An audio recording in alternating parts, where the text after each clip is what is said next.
Hello, everybody. This is Sarah Colata with Architecture Talk Tank. I'm really excited because I have one of our Sheroes of Architecture, which is basically an event that I'm putting up. It's happening next week in exactly 6 days. And Michelle Grace Hotel, who is my guest today at the podcast, is also one of the speakers at the conference. And she, specifically being a mother and an architect, will be talking about all things motherhood related, which I think is a very relevant topic given the fact that we're coming close to Mother's Day as well. So today we're going to talk a little bit about motherhood in architecture with Michelle. So welcome, Michelle. Thank you so much for joining me today on the talk. Hi, Sarah. Thank you so much for inviting me. It's excellent. So tell me, you are an architect. Tell me a little bit about yourself and your practice, and also about motherhood as you are a mom. So I became a mom 27 years ago, around July 12th, 1994. I had quit my job that I was working at a couple weeks before that. And I didn't know whether I would go back to architecture or take some time off for a little bit. And then after I had her, 3 weeks afterwards, one of the architects that I'd worked with before called up and said, "Are you ready to go back to work?" Just as far as like, and I said, "Well, I can't, I don't want to leave her." And he said, "Oh, it's totally, you can do consultant work with me, you can do whatever you want." And that's kind of how I started. So I started working for other architects, started, as a consultant, and then also started getting projects on my own. And then that's how I decided. And I never went back to really work for anybody again. So in a way, you can say that motherhood made you an entrepreneur as well. Yeah, it definitely did. Yeah. Which is amazing, because I think it is such a big experience in a woman's life. It changes everything for us, and we start to think about life differently. Definitely want to take things a little bit more into our own hands and have more control over our time. And I'm sure that with time, you actually managed to also develop that. But tell me, how was it for the beginning, especially that you had a daughter and then on top of it doing solo projects? I mean, it's funny. Like when I think back, I can't even think of like I can't remember that I measured something, and I had to have somebody watch my daughter, but I can't even remember who that was. It might have been my mother-in-law. It might have been, I don't know. But I just remember doing a lot of laundry. I just remember doing so much laundry. I don't even know how one kid could have created so much laundry. And I just remember doing all this laundry. We were living in Venice Beach in a little vacation bungalow, and the laundry that luckily was included in the cost of our rent and everything. So I'm sure the other people that we were sharing the complex with were probably not very, I don't know. They were excited to have a baby in the complex because she was the only baby in the complex. So it was kind of nice. It was like, this little community. There were 3 other little houses that were all in like this little courtyard area that we all kind of shared that. So they were just excited to have her there. And I remember taking her to a movie, or not a movie, a meeting. So I went to one meeting. My childcare had fallen through. It was raining, and it was a meeting with one of the people who had worked for Discrete Logic, and Discrete Logic is a software company, and that was probably 26 years ago. And so she was still a baby. They had done the software for Terminator, which that was that was a big thing back then.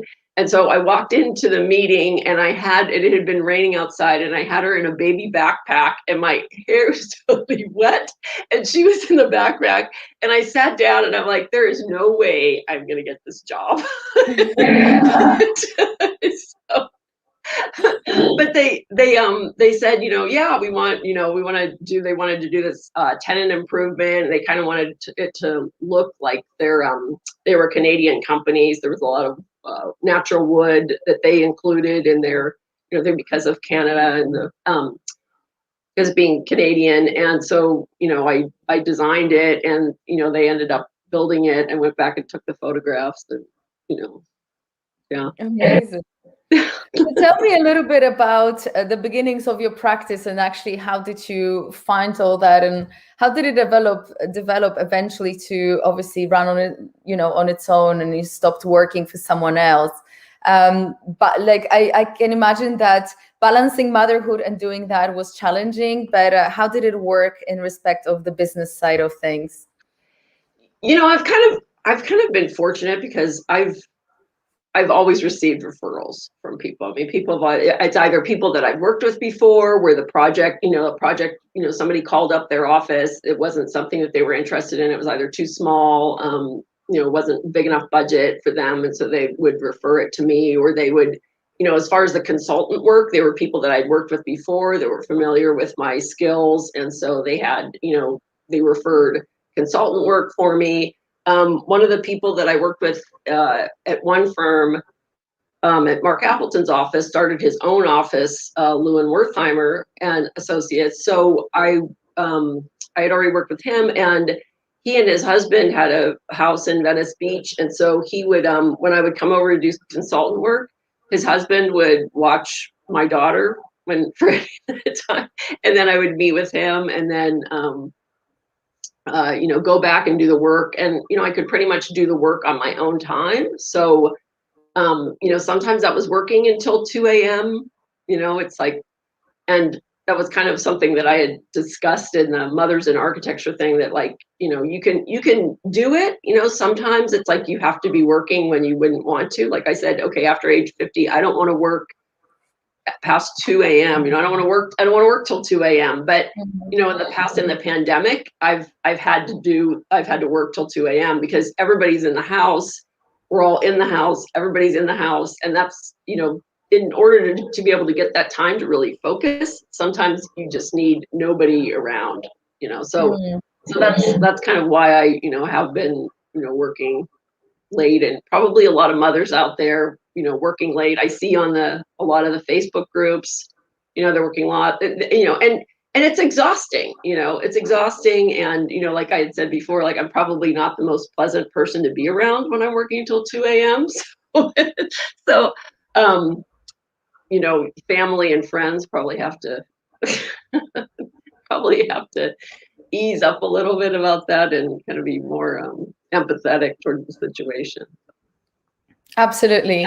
And I think, there's a big part of this, what you say, to do with mother's guilt as well, because like you said, when we are working such long hours, we come home and we're just not 100%, we want some hour time, and having to do with children or the whole family and everyone's needs and necessities. And oftentimes also maybe potentially lack of empathy also to our situation, right? Because your children always expect you to be at your best, at your top. They don't understand that you might have had a hard day at work. It's just that kind of definition doesn't exist in a young person's mind.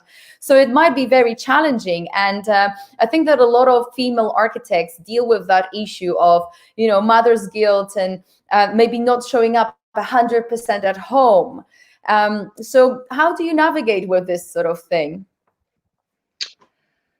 I think it's, I mean, my kids are adults now, but they're in the house. But but even now, they still think, okay, she's been able to do it. Why can't, what's the deal? Like, why is she not always happy? Why is she not, And I mean, you just kind of, I even have to tell my adult kids, like, hey, how much more do you think I can take? Like, and just flat out say, it's like, hey, or I need your help in order to do, to do this, and then be happier. I mean, you can ask for help. And I think that, a lot of the times I don't ask for help. And then a lot of the times I'll ask for help and I don't get it. And then you have to realize, like, okay, if you don't get it, and then it's like, this is the way it's going to be. Sometimes people, they ask their families for help, and their families are there, it's like they will watch their kids, for all of the work hours. They will be there for the kids, sports events, to take them places. you know, help them with their homework. You know, a lot of people, it's just like they don't have those resources, you know, and so, you know, they either have to pay for it, you know, or do it themselves. And, you know, childcare is very expensive. I mean, I don't know if it's very expensive. Is it expensive? Germany's a little bit better though, right? I think it is. You know, I myself supported myself through my whole university being a nanny in the same time. And I've always looked after little children, like Mhm, newborns to 2 year olds. So, you know, it was a good income by what I'm assuming it being expensive. I don't have children of my own yet, mhm, but the idea of, I mean, I've have a brother that's 10 years younger, so I've been mhm. pretty much helping my mom a lot to raise it. And you know, it's definitely a big expense, and also just emotionally, you know, you have to invest so much of yourself in the whole Yeah, process. So for sure, it's it's a very challenging thing to balance both a yeah, career and yeah, motherhood in yeah, architecture. So yeah. you mentioned a few times already the Mothers in Architecture, which to everyone who's listening and doesn't know what that is, it's a Facebook group, Mothers in Architecture, and it's basically for women architects that are moms, and sharing different things related to motherhood and also being an architect. It's a great supportive community where women help each other. And Michelle is a very active part of that group. So tell us a little bit more about the group and as well the community, and maybe about your blog as well. Okay. The Mothers in Architecture group, it's for mothers that you know that are in architecture. It's also for women who are thinking that they're going to be a mother or be a mom. You know, adoptive moms, you know, people that identify as a mom. And so they, you know, they ask different questions, and not only, you know, they'll ask questions about motherhood, but they'll also ask questions about things that are happening at work.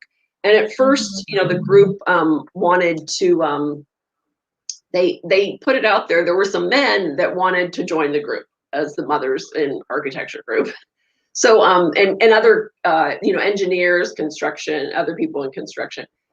So there were men that wanted to join the group. And so they posed a survey and said, okay, do you want to allow men to be admitted to the group? And it was overwhelmingly no. You know, and it's a lot of it is just because it's a lot of personal information about people. It's about, you know, breastfeeding, you know, so there's like pumping issues or other things that are going on with that. There's you know, what happens to you after you give birth. There's, you know, and there, you know, I think it's, you know, it's not all of this man bashing and husband bashing, your children's father bashing. You know, it's just women that are you know, we're just interested in different questions. And then there's also work issues. You know, it's like, okay, you know, I'm pregnant, when do I tell my boss that I'm pregnant? You know, when do I let them know? You know, if I'm interviewing for a job and I'm pregnant, do I divulge that information at the beginning of the interview? You know, it's like, if I want to take time off for you know, to raise my child during work, you know, it's like, how am I going to negotiate that into, you know, how do I go over that with, you know, human resources, with my boss, you know, how do I go over that information with them? You know, what during the pandemic, there were all these things like, okay, you know, our firm wants everybody back in the office, and meanwhile there isn't childcare. And how are we gonna do that? What do we say? You know, how do we say that to them? Do I just quit? You know, what are other people's experiences of running their own practice? You know, should I run my own practice, or should I go back, you know, to the big office that I've been at? You know, so things like that. And you know, everybody will just, you know, give their own personal experience. And there are other groups that are for both parents, but they're not as active as the Mothers in Architecture group as far as like the different things, because you know, women, right, women like to talk. So so they like, you know, they like to talk, they like to be with each other, and you know, that kind of experience of being together, and women, they'll like complain about something. I mean, not to totally generalize women, but it's like we like to talk about it, but we don't want there to be like somebody throws this is what you should do, in that situation, which is kind of like that's kind of like the male response to women, just talking about stuff in general. They want to immediately fix the problem. And with us, it's like we want to hear other people's input and then kind of make the decision for ourselves. That's good. And it could be that that decision is making no decision at all. But that's kind of that's kind of the thing. So. Yeah. And I think that it's exactly that part where women can be more understood if they have that kind of intimacy to share those issues. And I think that by restricting it only to women, this space allows for that intimacy. So it does really create bigger, higher engagement as well. So you've been a part of the community for a while, and you understand a little bit of the key sort of issues that women go through. And you already mentioned some of those, but in respect to specifically being a mother in architecture, what are those key issues that a lot of women face?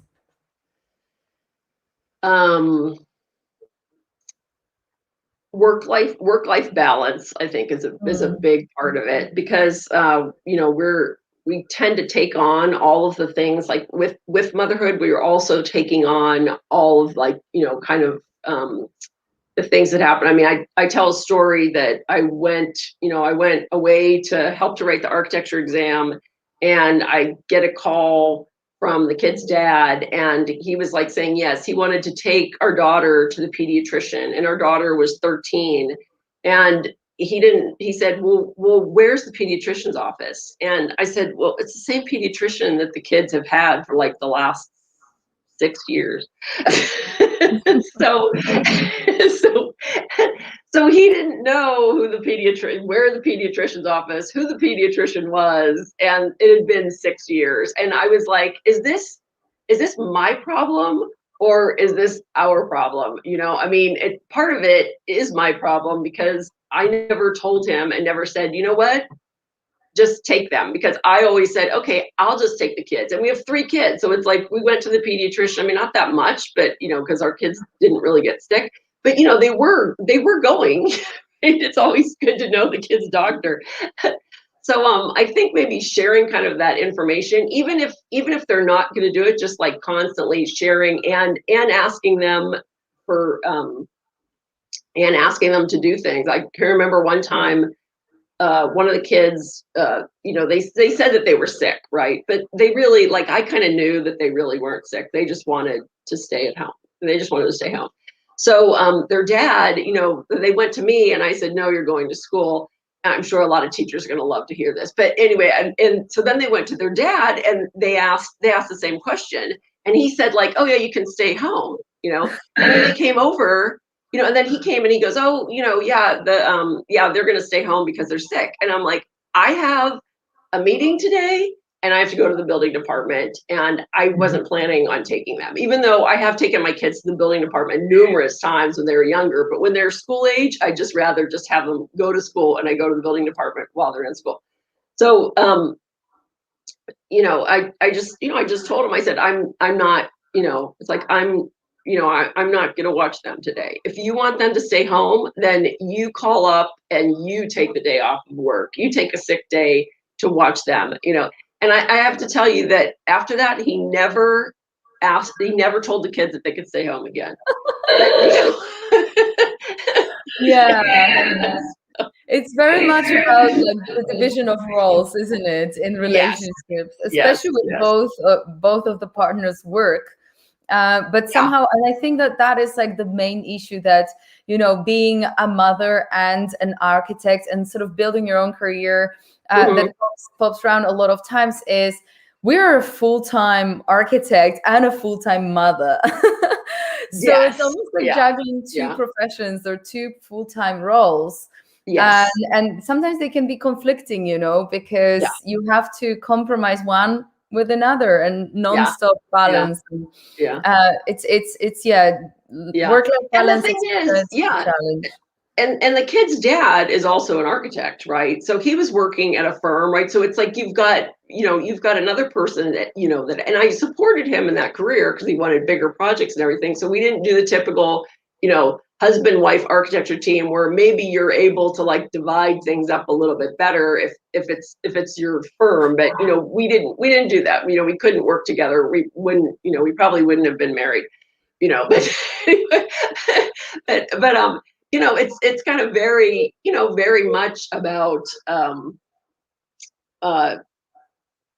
just being able to promote yourself also in your, as a mother, in your relationship, and saying, okay, I need to be able to do this for me, and I'm going to need help in that in order to go. And the division of household labor, right? I think my stepdad referred to it as have you talked to your husband about the division of household labor? I believe is what he said, very diplomatically.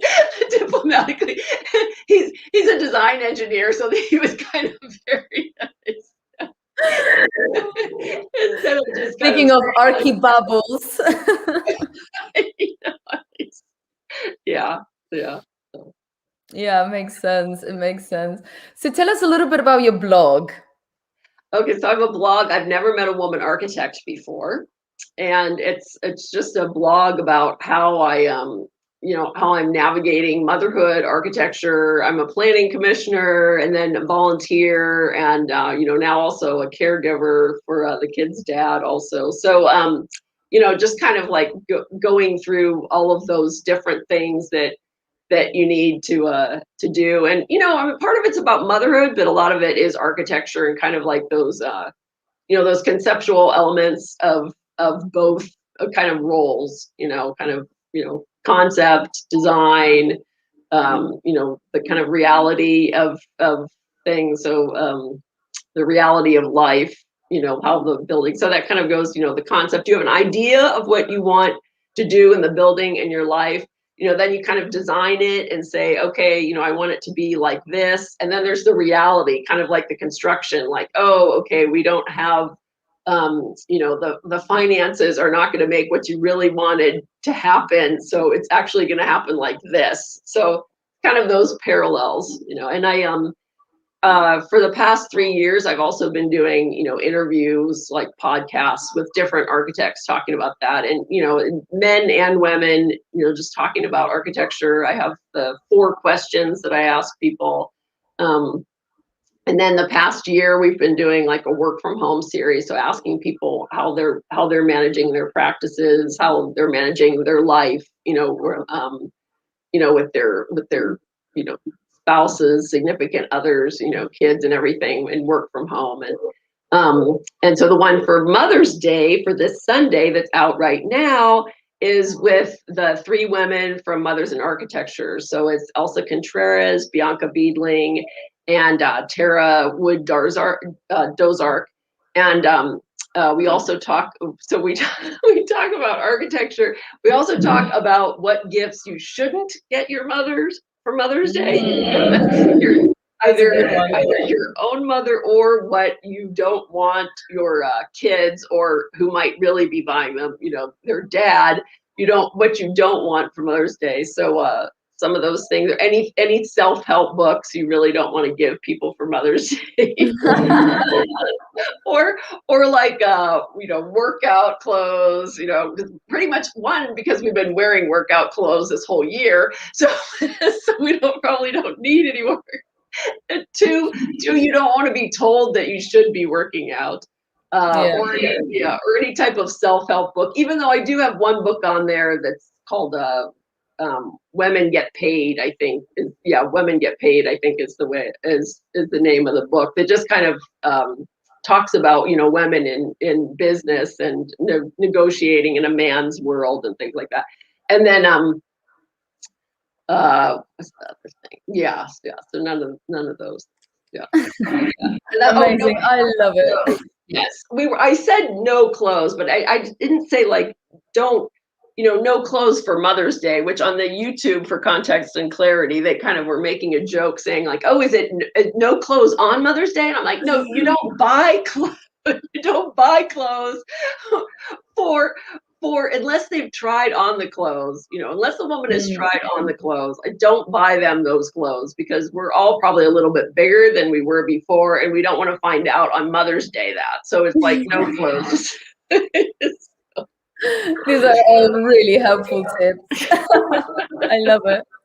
So you are one of the speakers at Sheroes of Architecture. This is the event that I'm organizing, and it's happening 12th to 14th of May. So next week, Thursday, 4 p.m. UK time till 7 p.m. So everyone who is sort of abroad and listening to this, just go to www.sarahcolata.com/Sheroes. That's heroes with an S. And that's where you can get your tickets. Also check the times. So make sure that you fit in time, or check what time it is in your home if you're tuning in virtually. So tell us a little bit about what you're going to talk about, because the topic has to do with navigating motherhood as an architect and balancing practice and motherhood. So very relevant to some of the things that we discussed here. And tell us a little bit also about the event from your perspective. Okay. I'm doing it as a navigating motherhood and ways that you can navigate motherhood and design your life kind of the way that you do with your architecture. And I think I've paralleled it to, that there's kind of a in school you have the design crit and you kind of learn to design. And so then, like, how do we design our own life kind of based on kind of these same skills that we learn in architecture school and the profession, and managing our life like we do a project. And then I'm doing a PowerPoint because I like, I think we have with the template and everything. So we're going to manage I like to throw in a lot of photos, like in my blog, I have, photos from when I was a little kid, and photos, of my kids, and photos of projects, and, just kind of the interaction, and blending of that kind of whole life, so that's going to be my presentation. And, I'll try to make it humorous. I don't think that you want to, it's like, I like a PowerPoint because I don't think you want to just sit there and listen to me talk 50 minutes. Yeah, we're looking forward to it, really. And tell us a little bit about the other speakers. You had a chance to meet them as well at the cocktail happy hour that we organized with the other speakers. So, the 1 to 100 group. I mean, well,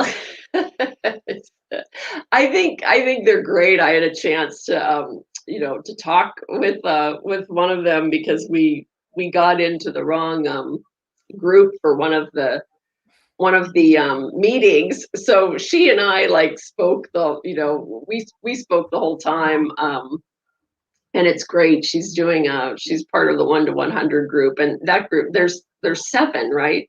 yeah, There's 7 women. They've recently graduated from architecture school, and they're just really great. I mean, we had a chance to kind of talk and go over what their kind of what they want from the profession, and then what does the profession want from the younger people entering the profession. And I think those are all good things. And then Evelyn Lee, I had a chance to interview a few weeks ago. Actually, I guess now it's been a couple months, but time flies. Yeah, I think hers was posted about a month ago. So Evelyn Lee from Practice of Architecture, she worked for Slack. She's been involved in the Entre Architect community also. And with the other podcast, Practice Disrupted is that other practice and so she's going to be there. She's also the treasurer for National AIA, which I can't even imagine that job, but anyway, and that's a volunteer job. I can't even imagine. That would be one of the last things I would want to do. So she recently became a fellow, FAIA. And so she's going to be talking about, just kind of like Agile practices.